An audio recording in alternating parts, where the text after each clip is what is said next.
કાચા દૂધ, દહીં, છાશ સાથે તેની દાળ બને તેવા કઠોળ, મગ, મેથી, ચણા વગેરે અને મેથીની ભાજી વગેરેનો સંપર્ક થતાં જ અસંખ્ય બેઇન્દ્રિય જીવો ઉત્પન્ન થાય છે. તેને ખાવાથી તે જીવોની હિંસોનો મહાદોષ લાગે છે, માટે તે અભક્ષ્ય છે. ધ્યાનમાં રાખો, દહીં વડા, રાયતા, કઢી, દહીંવાળા શાક, ગટ્ટા વગેરે બનાવતા પૂર્વે જ દહીં કે છાશને સખત ગરમ કર્યા ન હોય તો દ્વિદલ થાય, એટલે પૂર્વે જ ગરમ કરવા. કઢીમાં પણ લોટનું અટામણ કરતાં પૂર્વે જ છાશ ગરમ કરવી.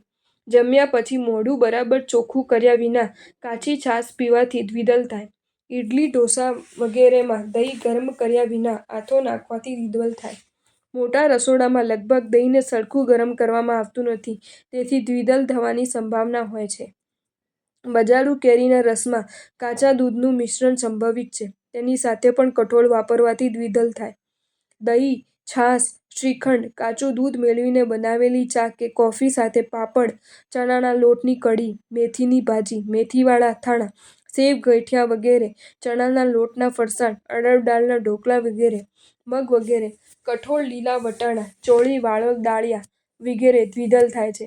ઉપરોક્ત વસ્તુઓના વાસણ એક સાથે ધોવાથી, એક જ નેપકીનથી, તેવી વસ્તુવાળા હાથ લૂછવાથી, તેવી વસ્તુવાળા નેપકીન એક સાથે ધોવાથી પણ દ્વિદલ થાય. મેથીના થેપલા, મેથીની કઢી વગેરે બનાવવા દહીં ગરમ કર્યું ન હોય તો દ્વિદલ થાય.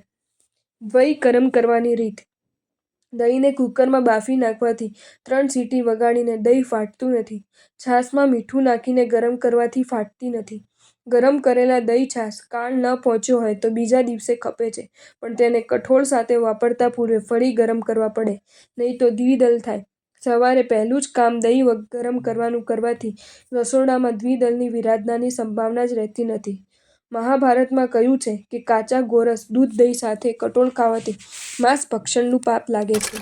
જો તમને આ વિડીયો ગમ્યો હોય તો આ વિડીયોને લાઇક કરો અને શેર કરો, અને આવા જ નવા વિડીયો જોવા માટે જૈન ફેક્ટ્સ એન્ડ સ્ટોરીઝની ચેનલને સબસ્ક્રાઇબ કરો. ધન્યવાદ.